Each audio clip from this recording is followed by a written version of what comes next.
이 베드로전서와 베드로후서는 AD 64년경 이후에 기록될 것이었다고 추정을 하죠. 그때는 이 로마의 그 박해로 인하여서 막 어려운 상황이 시작되는 그런 어려운 크리스찬들에게 난관의 시기였습니다. 또 베드로전서와 베드로후서는 누가를 타겟으로 해서 썼는지에 대하여서 이 베드로전서 1장 1절과 2절은 이렇게 기록을 하고 있습니다. 예수 그리스도의 사도 베드로는 본도, 갈라디아, 갑바도기아, 아시아와 비두니아에 흩어진 나그네 곧 하나님 아버지의 미리 아심을 따라 성령이 거룩하게 하심으로 순종함과 예수 그리스도의 핏부림을 얻기 위하여 택하심을 받은 자들에게 편지하노니 은혜와 평강이 너희에게 더욱 많을지어다. 이 모든 초대교회 상황이 그러했듯이 이 베드로 사도로부터 편지를 받은 그 성도들의 상황은 어떤 상황이었느냐면 예수 그리스도를 믿는 그 신앙으로 인해서 위협이 있었고 또한 핍박을 받고 있는 그런 상황이었습니다. 근데 우리가 베드로전서를 2016년에 함께 묵상을 했더라고요. 근데 이 2016년에 묵상을 했던 베드로전서와 오늘 이 베드로후서의 그 차이점이 약간 있습니다. 뭐냐면 베드로전서는 이 교회 외부로부터 오는 이 위협에 대해서 대처하기 위한 편지라고 한다면 이 베드로후서의 말씀은 교회 내부에서 일어나는 유혹에 대하여 대처하도록 주신 편지라고 하는 거예요. 왜냐하면 그 당시에는 이 거짓 교사들이 주님의 재림을 부인하고 또 심판도 없을 것이니까 마음껏 세상을 즐기며 살라고 성도들에게 종말 신앙을 마구 막 흔들어 놓은 거예요. 그래서 베드로를 통해서 나약해진 그 믿음을 다시 견고하게 세우도록 권면하고 있습니다. 그리고 예수님께서 다시 오실 때까지 소망을 가지고 합당한 삶을 살 것을 권면하면서 베드로 사도는 베드로 후서를 기록을 했다는 거예요. 사실 오늘날도 마찬가지예요. 우리가 크리스찬으로 살아가면서도 예수님의 재림이나 심판이 없는 것으로 생각을 하고 오직 그 세상의 쾌락과 만족을 위해서 살아가는 그 연약한 성도들이 있다라고 하는 거예요. 이 천국과 지옥이 있다라고 하는 것을 믿고 또 경건한 삶을 살기 위해서 참 힘쓰려고 하는 그 가운데에도 뭐 죄의 유혹에 넘어가고 또 그러면서 또한 세상 사람과 별반 다름이 없는 삶의 모습으로 살아가는 크리스천들이 있다라고 하는 것입니다. 여러분, 그러면 이 어떻게 예수님의 재림을 준비하면서 여러분 경건의 삶을 살겠다라고 하는 소망이 그냥 소망으로 끝나는 것이 아니라 변화된 삶으로 이어질 수 있느냐라고 하는 것입니다. 여러분, 예수님께서는 우리들이 단순히 구원받고 거기서 만족하는 것이 아니라 하나님의 성품에 참여하기를 원하십니다. 예수님께서는 여러분과 제가 세상의 풍습을 버리고 거룩한 하나님의 형상을 회복하도록 기대하고 계십니다. 그러니까 여러분과 저는요, 예수 믿고 구원받은 것으로 만족하면 아니 되고 하나님의 성품을 닮은 삶을 살아가야 한다는 것입니다. 여러분, 오늘 본문을 통해서 나누게 되어지는 이 하나님의 성품에 이르는 세 가지의 단계가 있어요. 그래서 여러분과 제가 오늘 말씀을 가슴속에 새기면서 또 그 말씀을 실천함으로써 날마다 예수님 닮아가는 은혜가 있기를 주의 이름으로 간절히 축복합니다. 그러면 이 어떻게 하나님의 성품을 닮은 그 삶을 살 수 있느냐라고 하는 것입니다. 그 첫 번째 단계는요, 믿음을 받아야 합니다. 믿음을 받아야 한다는 거예요. 여러분, 베드로 사도는 오늘 본문을 시작하면서 자신을 예수 그리스도의 종이요 사도라고 소개를 하고 있어요. 여러분, 베드로후서 1장 1절은 이렇게 기록합니다. 예수 그리스도의 종이며 사도인 시몬 베드로는, 이 베드로가 자신을 뭐라고 소개하고 있다고요? 예수 그리스도의 종이요 사도라고 소개를 하고 있습니다.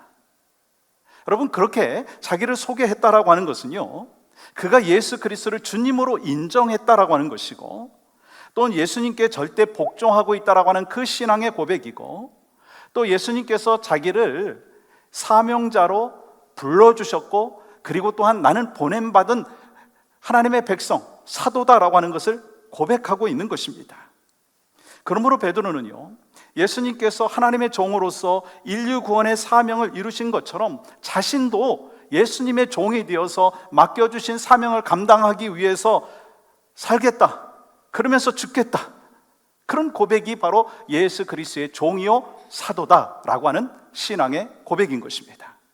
여러분, 우리가 베드로 후서 1장 말씀을 보시면 이 베드로 후서의 수신자가 누구인지를 또한 알 수가 있는데 1절 하반절은 이렇게 기록합니다. 우리 하나님과 구주 예수 그리스도의 의를 힘입어 동일하게 보배로운 믿음을 우리와 함께 받은 자들에게 편지하노니. 그러니까 베드로 후서의 그 수신자도 베드로 전서와 마찬가지예요. 소아시아에 흩어져 있던 초대교회 성도들, 다시 말해서 예수 그리스도를 영접함으로 소중하고 보배로운 믿음을 받은 성도들에게 편지한 것입니다. 여러분, 그들이 갖고 있었던 그 믿음은 그들이 만들어낸 것이 아니라 하나님으로부터 받은 것입니다. 여러분, 어느 날 우리가 예수님 믿기로 작정을 해가지고 우리가 구원을 그냥 얻은 것이 아니라 하나님께서 독생자 예수 그리스도를 우리 대신 죽게 하심으로 그 놀라운 사실에 대하여 감격함으로 인하여서 우리의 마음을 열어주셨고, 그리고 믿음을 허락하여 주셨기 때문에 우리가 믿음을 받은 것입니다. 그러니까 우리가 자랑할 건 아무것도 없는 거예요. 여러분, 우리의 구원은요, 처음부터 끝까지 모든 것이 다 하나님의 은혜입니다. 여러분, 이 사실 믿으시죠? 여러분, 에베소서 2장 8절과 9절은 이렇게 기록합니다. 같이 읽겠습니다. 시작. 너희는 그 은혜에 의하여 믿음으로 말미암아 구원을 받았으니 이것은 너희에게서 난 것이 아니요 하나님의 선물이라. 행위에서 난 것이 아니니 이는 누구든지 자랑하지 못하게 함이라. 그러므로 여러분, 구원이라고 하는 것은 자기의 이름으로 패키지가 배달되었을 때 그냥 받으면 되는 것과 마찬가지라고 하는 거예요. 그런데 이 패키지를 받는 것을 거절을 하면 어떻게 되겠어요? 누군가가 나한테 패키지를 보냈어요. 근데 내가 사인하고 받아야 되는데 거절하면 어떻게 되겠어요? 보낸 사람한테 되돌아가게 되어 있습니다. 결코 패키지를 받을 수가 없습니다. 그러므로 예수 그리스도의 십자가의 구원이 유일한 구원의 길이라고 하는 것을 믿고 받아들일 때 구원을 받게 되는 것입니다. 그렇기 때문에 예수 그리스도를 믿음으로 구원받는 것은요, 전적인 하나님의 은혜이고 하나님의 축복이고 하나님의 선물입니다. 그러므로 구원을 얻기 위해서는요, 믿음이 있어야 됩니다. 여러분, 믿음으로 구원받는 사람만이 천국에 들어갈 수 있는데 문제는 뭐냐면 이 천국에 들어갈 수 있는 믿음이 도대체 뭐냐라고 하는 거예요. 여러분, 믿음으로 구원받고 믿음으로 천국 가는데 그 믿음이 도대체 뭐냐라고 하는 것입니다. 여러분, 사람들 중에는요, 뭔가 미스언더스탠딩 하시는 분들이 계세요. 아는 것이 믿음이라고 착각하시는 분들이 계세요. 내가 하나님에 대해서 알고 예수님에 대해서 알고 내가 성경에 대해서 알고 내가 뭐 교회를 얼마나 오래 다녔는데 교회에 대해서 알고 천국 그 지옥 나 다 알아 라고 하는 것, 그 아는 것이요 믿음이 아니라고 하는 것입니다. 그러므로 지식으로 안다고 해가지고 믿음이 있는 것이 아니라, 알기만 하는 것으로 믿음이 있는 것이 아니라 바로 예수 그리스도께서 누구신가, 나는 누구인가, 난 어디서부터 어디로 가고 있는 것인가, 예수님이 나를 위해서 무엇을 하셨는가 라고 하는 것을 아는 것에서 그치는 것이 아니라 믿을 때 구원을 얻는 것이다 라고 하는 것입니다. 그러므로 천국은 믿음으로 가는 곳이지 하나님을 아는 지식으로 가는 곳이 아니라고 하는 것입니다. 하나님 나라에 들어갈 수 있는 사람은 어떤 사람이냐면, 하나님께서 죄와 허물로 죽은 나를 사랑하여 주셔서 구원해 주시기 위해서 독생자 예수 그리스도를 보내주셨고, 또 예수님께서 내 모든 죄를 대신해서 십자가에 못 박혀 죽으셨다가 사흘 만에 부활하신 것을 믿는 믿음의 사람이다라고 하는 것입니다. 여러분, 그 믿음을 갖고 계십니까? 그러므로 구원을 받은 우리들은요, 보배로운 믿음으로 인해서 구원의 기쁨에서 멈추는 것이 아니라 날마다 예수님을 닮아가며 사명자로 살아가는 그 참된 믿음의 여정이 있어야 된다고 하는 거예요. 다시 말씀드립니다. 예수님을 믿는다라고 하는 것은요, 교회를 다닌다라고 하는 의미와 다른 것입니다. 예수님을 믿는다라고 하는 것은요, 주님을 믿고 의지하고 주님의 말씀 따라 살아간다라고 하는 것입니다. 그러므로 하나님 나라에 들어갈 수 있는 사람은 예수 믿고 전적으로 주님을 의지해야 되는 거예요. 그래서 믿음에 중요한 두 가지의 요소가 있어요. 바로 뭐냐면, 믿음에는요, 믿는다는 것과 더불어서 한 가지 더 필요한 것이 있어요. 맡기는 것이 필요합니다. 그렇기 때문에 바로 여러분이 삶의 주인 되려고 하지 마시고 나의 삶을 하나님 앞에 맡겨야 된다는 거예요. 하나님 앞에 맡기면 하나님께서 여러분과 저를 책임져 주시는 줄 믿습니다. 그러면서 우리는요, 하나님의 성품에 참여하는 그 하나님의 사람의 그 파운데이션이 이루어지는 것입니다. 그래야 그 다음 스텝으로 이어질 수 있는 것입니다. 그렇습니다. 예수 그리스도를 구주로 영접함으로 인하여 하나님께서 여러분과 저에게 믿음을 선물로 주셨어요. 여러분, 그 선물 받으셨습니까? 그 믿음에 대한 퀘스천이 있으시면 주저하지 마시고 그 다음 단계를 넘어가기 위해서는요, 정말 우리가 이 믿음이 하나님으로부터 받은 선물인 것을, 예수 그리스도께서 나를 위하여 이 땅에 오셨고 내 모든 죄를 대속하셨다라고 하는 확실한 믿음의 그 고백이 없으면 다음 단계로 넘어갈 수가 없다는 거예요. 여러분, 두 번째 단계는요, 하나님의 성품에 이르는 이 믿음의 여정을 걷기 위해서는요, 경건한 삶을 누려야 한다는 거예요. 경건의 삶을 누리는 것입니다. 우리가 예수 그리스도를 믿음으로 하나님의 성품에 참여하게 되었다면 우리가 어떻게 하나님과 교제하며 사귐을 가질 수 있을까 하는 거예요. 여러분, 베드로후서 1장 2절은 이렇게 기록합니다. 하나님과 우리 주 예수 그리스도를 알므로, 하나님과 예수님을 알므로. 여기서 알다라고 하는 건 어떤 알미죠? 늘 우리가 성경에서 알다라고 하는 것은 뭐 머리로 알고 뭐 지식으로 아는 것이 아니라 이 관계적으로 알고 체험적으로 아는 것을 이야기하는 것이죠. 그래서 우리가 하나님을 안다라고 하는 그 안다라고 할 때는요, 두 가지가 있어야 됩니다. 뭐냐면 첫 번째는 하나님을 직접 만난 경험이 있어야 된다는 거예요. 하나님을 만난 경험이 있어야 되는 것입니다. 두 번째는요, 하나님과의 사귐이 있어야 되는 것입니다. 그러므로 우리가 말씀과 기도 그리고 예배를 통해서 주님과 더 깊이 친밀한 교제를 할 때 우리에게는요, 변화의 역사가 일어나게 되는 것입니다. 여러분, 3절 말씀 보세요. 그의 신기한 능력으로 생명과 경건에 속한 모든 것을 우리에게 주셨으니 이는 자기의 영광과 덕으로서 우리를 부르신 이를 알므로 말미암음이라. 여기서 안다라고 하는 단어가 다시 반복되어 나오고 있잖아요. 여러분, 무슨 말씀인가? 우리가 주님을 안다라고 하는 것은 뭐냐면 우리를 부르신 예수님과 깊고 친밀한 교제를 나눌 때 그의 신기한 능력이 생명과 경건에 필요한 모든 것들을 이미 우리에게 부어 주셨다라고 하는 것입니다. 그렇기 때문에 우리는요, 예수 믿고 구원받았으니까 이제 내 마음대로 살아도 된다라고 하는 것이 아니라 주님을 더 깊이 알기 위하여 힘써야 된다라고 하는 것입니다. 우리가 하나님에 대해서 올바르게 아는 만큼 우리의 방법대로가 아니라 하나님이 원하시는 방법대로 하나님 앞에 예배할 수 있게 된다라고 하는 것입니다. 여러분, 그렇기 때문에 여러분, 우리의 삶이 하나님 앞에 기뻐하시는 삶의 예배를 드릴 때 놀라운 변화가 있다는 거예요. 여러분, 우리의 노력과 우리의 능력이 아니라 주님과 친밀한 그 교제를 가질 때, 또 인격적인 사귐을 가질 때 하나님의 형상이 회복되어지는 은혜가 있다라고 하는 것입니다. 그리고 주님과 인격적인 사귐을 갖기 위해서 필요한 것이 있어요. 그게 뭐죠? 하나님의 말씀과 또 기도와 예배를 통해서 우리의 연약함을 깨닫는 거예요. 그리고 또한 하나님이 사랑의 하나님이시고 위대하심을 깨닫고 하나님 앞에 엎드려, 하나님, 내가 어떻게 살아야 되겠습니까?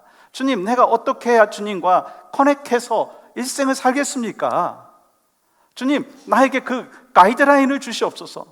그러면서 경건의 삶을 살아가야 된다는 것입니다. 그런데 여러분, 그 당시에 거짓 교사였던 영지주의자들은요, 이 주님과 인격적이고 친밀한 교제를 하는 것이 아니라 지식적으로 알아가는 것을 강조했어요. 지식적으로. 그래서 이 주님과 친밀한 교제를 통해서 이 사랑의 관계를 맺는 것에는요, 관심이 없었어요. 그리고 교리와 신학적인 그 지식만으로 구원을 받을 수 있는 것처럼 성도들을 미혹했다라고 하는 거예요. 마치 그런 거죠. 예수 그리스도의 십자가의 보혈을 외치면서 정말 나는 하나님의 놀라운 지식을 안다, 난 성경을 많이 안다 라고 하면서 다른 사람의 작은 허물을 덮어주지 못하는 거예요. 직분을 받았어요.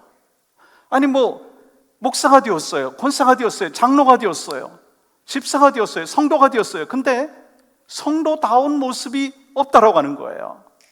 여러분, 그러한 모습은요, 하나님을 알지도 못하는 것이고 하나님 앞에 기쁨에 되지 못한다라고 하는 것입니다. 그 모습이 누구에게 있는 줄 아세요? 저에게 있어요. 여러분에게 없습니까? 그러니까 계속해서 우리에게 필요한 것이 뭐냐면, 주님을 알아가고 주님이 나를 향하여 뭘 기대하시는지를 가슴으로 알고 체험적으로 알고 삶 가운데 드러내야 된다는 거예요. 그래야지 경건한 삶으로 이어지는 것입니다.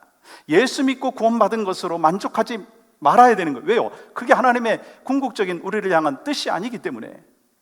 그래서 사도 요한은 요한복음 17장 우리 3절에서 이렇게 말씀을 하고 있습니다. 영생은 곧 유일하신 참 하나님과 그가 보내신 자 예수 그리스도를 아는 것이니이다. 하나님은 거룩하시고 완전하신 분이십니다. 그러므로 하나님의 자녀가 된 우리도 어떻게 해야 되죠? 거룩해야 된다는 거예요.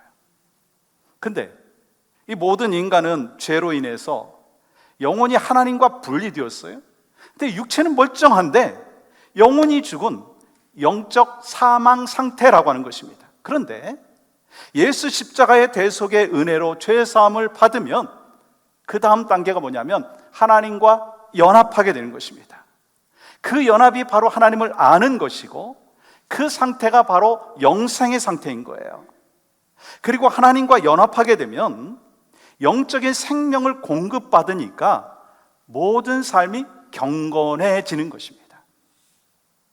주님과 내가 연합되니까 주님이 나를 지켜보시고 내가 주님을 바라보고 또 주님께서 내 안에 계시기 때문에 우리는요, 살아가는 삶의 여정 가운데 경건의 삶이 나타난다라고 하는 것입니다.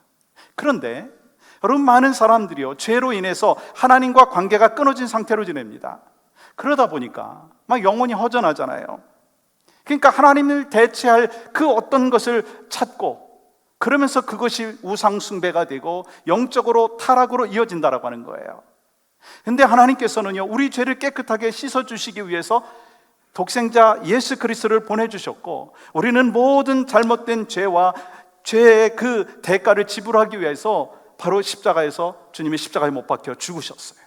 그래서 여러분, 에베소서 2장 13절은 이렇게 말씀하고 있습니다. 이제는 전에 멀리 있던 너희가 그리스도 예수 안에서 그리스도의 피로 가까워졌느니라. 하나님께서는 예수 그리스도를 이 땅에 보내주심으로 인하여 먼저 우리에게 어떻게 다가오셨어요? 가까이 다가오셨어요. 그리고 성령님을 보내주심으로 인하여 우리 안에 내주하고 계시고 우리와 친밀한 관계를 맺고 계십니다. 여러분, 이 사실 믿습니까? 여러분, 이것이 바로 여러분과 저의 신앙의 고백이 되어야 합니다. 이와 같이 하나님께서 먼저 우리에게 손 내미셨어요. 그리고 다가오셨어요.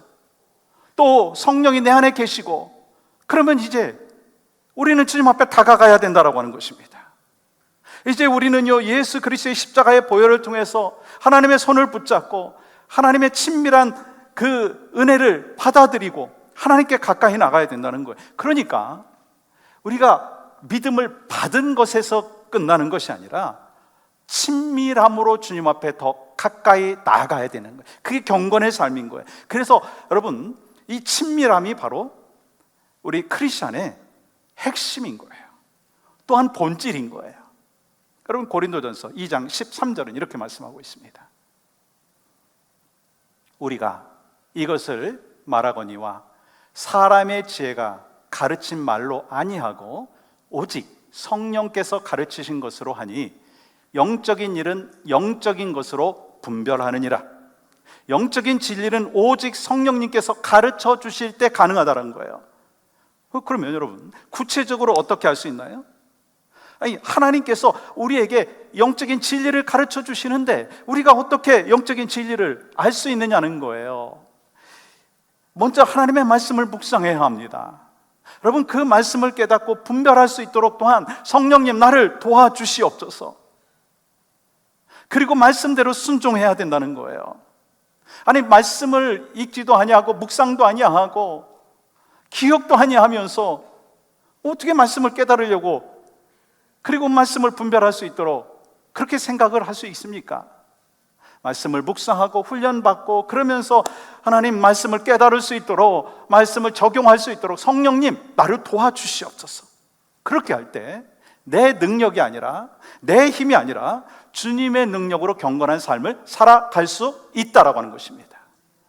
그래서 우리가 날마다 말씀과 기도와 예배를 통해서 예수님을 친밀히 알아가는 것이고, 친밀히 가까이 가야 되는 것이고, 그럴 때 예수님의 사랑을 알게 되는 것이고, 우리의 삶 자체를 통해서 하나님 앞에 기쁨과 영광이 되는 것입니다. 그래서 우리가 이 호세아 선지자를 통해서 여호와를 알자, 여호와를 힘써 알자 라고 하는 거, 그걸 우리에게 주신 거 아니겠어요? 그래서 여러분과 말씀과 기도와 예배를 통해서 주님과 친밀한 관계를 통해서 경건의 삶을 날마다 살아가시는 제가 되기를 원합니다. 여러분이 되시기를 주의 이름으로 축복합니다. 그 다음 단계는요, 성화의 삶을 누리는 거예요. Sanctification. 여러분, 성화가 뭔가요? 성화, Sanctification. 하나님의 형상을 회복하는 것이고, 예수님의 성품을 닮아가는 것이고, 예수님께서 걸어가신 그 길을 걸어가는 거예요. 그러니까 성화라고 하는 것은요, 크리스천들에게 반드시 나타나야 되는 삶의 열매라고 하는 것입니다. 여러분, 아담의 범죄로 인해서 인류에게 죄가 들어왔잖아요. 그리고 인간은 하나님의 뜻을 이룰 수 없는 존재가 되어버렸어요. 근데 하나님께서 예수 그리스도를 보내주시고 우리에게 구원의 은혜를 베풀어 주셔서 죄와 사망의 권세에서 구원해 주셨어요. 그런데 우리를 구원해 주신 이유가 뭐냐는 거예요. 이제 자유인이 되었으니까 내 마음대로 살고 내 뜻대로 살기 위함이 아니라고 하는 것입니다. 우리를 거듭나게 하시고 부르심에 합당한 하나님의 성품을 닮아가게 하기 위함이라는 것입니다. 그래서 여러분과 제가 예수 그리스도를 믿습니다. 거기서 만족하지 말고 주님과 친밀한 관계를 가지면서 경건의 삶을 살아가면서 내 안에 그 하나님의 성품이 드러나야 되는 거예요. 여러분, 그러면 하나님의 성품과 반대되는 게 뭘까요? 바로 정욕입니다. 여러분, 정욕의 특징이 뭐냐면, 욕심의 특징이 뭐냐면 자기 만족이고 자기 성공이고 자기 뜻입니다. 그래서 정욕은요, 자신에게 집중한다라고 하는 거예요. 근데 문제는 인간의 욕망은요, 끝을 알지 못하고 만족이 없다는 거예요. 그리고 인간의 욕망은요, 절제하지 못함으로 인해서 그 어떤 것으로도 우리의 빈 공간을 채울 수가 없어요. 그래서 지금 이 땅에서도 수많은 전쟁이 끊이지 않는 이유가 바로 정욕, 욕심 때문인 거예요. 또 인종차별도 있죠. 신분차별도 있죠. 서로 미워하고 용서하지 못하지 않습니까? 그렇다면 이 정욕에 반대되는 게 뭐죠? 욕심에 반대되는 게 뭐죠? 하나님의 성품인 것입니다. 그러면 이 세상에서 썩어질 것을 내려놓고 거룩한 하나님의 성품에 참여하기 위해서 어떻게 우리가 해야 되느냐라고 하는 것입니다. 여러분, 오늘 본문 베드로후서 1장 4절은 이렇게 말씀하고 있습니다. 같이 천천히 읽겠습니다. 시작. 이로써 그 보배롭고 지극히 큰 약속을 우리에게 주사 이 약속으로 말미암아 너희가 정욕 때문에 세상에서 썩어질 것을 피하여 신성한 성품에 참여하는 자가 되게 하려 하셨느니라. 우리에게 주신 그 보배롭고 지극히 큰 약속을 바라보면서 살아야 된다는 거예요. 다시 말해서 하나님께서는요, 우리에게 천국을 선물로 약속해 주셨다라고 하는 것입니다. 하나님께서는요, 우리가 계속해서 성화되기를 원하십니다. 이를 위해서 우리에게 필요한 것은 뭐냐면 하나님의 뜻을 따라서 날마다 내 안에 있는 죄와 싸워야 한다라고 하는 거예요. 여러분, 이 성령님과 함께하는 성도들, 이미 거듭난 본어게인 크리스찬들에게는요, 근본적인 변화가 있었습니다. 여러분과 제가 예수 그리스도를 구주로 영접함으로 인하여 우리 안에 근본적인 변화가 있었습니다. 근데요, 변화된 삶을 살려고 하는 그 마음이 과거에도 있었고 지금도 하나님께서는 계속해서 부어주고 계시다라고 하는 것입니다. 비록 우리가 이 싸움에서 때로 질 수도 있어요. 근데 다시 싸웁니다. 죄로 인해서 한 걸음 뒤로 물러날 수도 있어요. 주님 앞에 열심히 달려가다가도 죄로 인해서 스텝백 할 수도 있어요. 그런데 성령님께서 다시 우리를 격려하시고 말씀으로 권면하시고 믿음의 공동체 식구들과 더불어서 서포트하면서 그 걸음을 한 발 뒤로 갔다가 두 발 앞으로 다가갈 수 있도록 힘을 주신다는 거예요. 여러분, 감동이 되지 않습니까? 은혜가 되지 않습니까? 그분이 바로 하나님이시고 나의 하나님이시다라고 하는 거예요. 다시 말해서 앞으로 나가려고 하는데 때로는 우리가 후퇴할 수도 있어요. 그런 경험이 있잖아요. 막 위로 올라가려고 하는데 반대로 아래 내리막길로 갈 때도 있다라고 하는 것입니다. 근데 분명한 것이 뭐냐면 하나님의 부르심을 받아 예수 그리스도를 구주로 영접한 거룩한 성도가 되었다면 때로 죄로 인하여 넘어지기도 하고 실패하기도 하고 후퇴한다 한다 할지라도 다시 일어나 성화의 길을 걸어갈 수가 있다고 하는 것입니다. 그래서 사람의 시각이 아니라 하나님의 시각으로 보면 거듭난 성도는 반드시 앞으로 나아가게 되어 있어요. 왜요? 이미 그 안에 그리스도의 본성이 있기 때문인 거예요. 더 이상 죄와 어울릴 수 없고 죄와 타협할 수 없는 거룩한 본성이 우리 안에 있기 때문에 한 번 후퇴한다 한다 할지라도 다시 나간다라고 하는 거예요. 여러분, 하나님께서 우리를 부르신 이유는 단순히 구원받고 천국 가게 하기 위함이 아니라는 거예요. 예수님을 닮은 거룩한 주의 백성이 되기를 원하시는 줄 믿습니다. 그러므로 예수 그리스도께서 우리를 얼마나 사랑하셨는지를 알면 할수록 우리는요, 하나님과 이웃을 사랑하는 참된 신앙이 되어야 되고요, 하나님의 성품을 닮아가게 되어 있다는 거예요. 그러한 소망이 여러분에게 있다면, 저에게 있다면 이 땅의 그 쾌락이 아니라 오직 주의 영광을 바라보며 살아가야 된다는 것입니다. 고린도후서 3장 18절 말씀 보겠습니다. 주의 영광을 보며 그와 같은 형상으로 변화하여 영광에서 영광에 이르니 곧 주의 영으로 말미암음이니라. 우리가 주의 영광을 바라볼 때 주님과 같은 형상으로 변화되어지는 것입니다. 우리는 무엇을 바라보느냐에 따라서 우리의 인생이 결정되어지는 것입니다. 모든 사람이 죄를 범하였으며 하나님의 영광에 이르지 못하였더니 이제는 예수 그리스도께서 십자가에서 죽으시고 부활하시고 그리고 우리에게 영생을 허락하여 주심으로 인하여 우리는 믿음을 받았어요. 그리고 이제 예수님을 깊이 알아감으로 인하여 경건의 삶을 누려야 되는 것입니다. 그리고 우리가 하나님의 영광이 가득 찬 그 천국을 바라보면서 성화의 삶을 살아가야 된다는 거예요. 여러분은 무엇을 바라보고 계십니까? 이 세상만을 바라보면, 이 세상과 함께 썩어져 없어질 그 이 땅만을 바라보면 우리는 넘어지고 좌절할 수밖에 없어요. 그러나 하나님의 영광을 바라볼 때 우리는 예수님을 닮아가는 은혜와 복을 경험하게 될 줄 믿습니다.